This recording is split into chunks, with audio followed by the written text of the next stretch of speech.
What the partnership with Islamic Relief has allowed Project Cure to do is really focus on longevity, sustainability.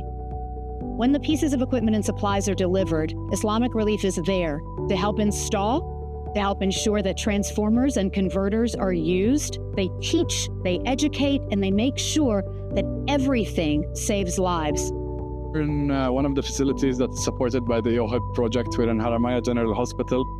Before this ultrasound arrived, the only ultrasound they had was in the neonatal unit. So any outpatient services that needed ultrasound were not served here, and they had to be referred to other hospitals.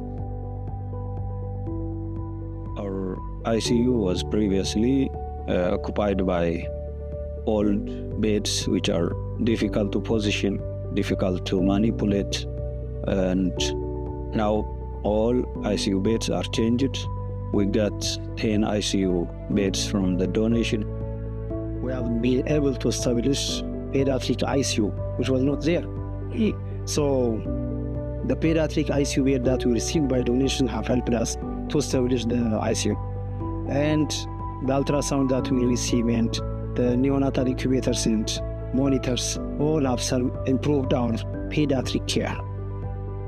So since the arrival of this material, there was a lot of improvement in the provision of the service, because we don't have a different operation set, like we didn't do vaginal hysterectomy.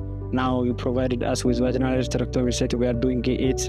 You provided us with the OR table, and the OR table, because of that, the surgical volume also increased. Additionally, the support that Islamic Relief is giving is the capacitating the facilities on utilization of medical equipment. We commenced or conduct our training at Haramaya University's Comprehensive Specialty Hospital, and that training has 3 sections: theoretical, practical, as well as clinical attachment session. So after the training, I was to maintain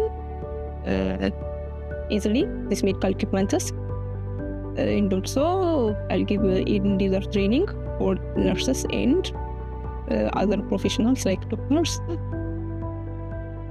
One great example is Haramaya General Hospital.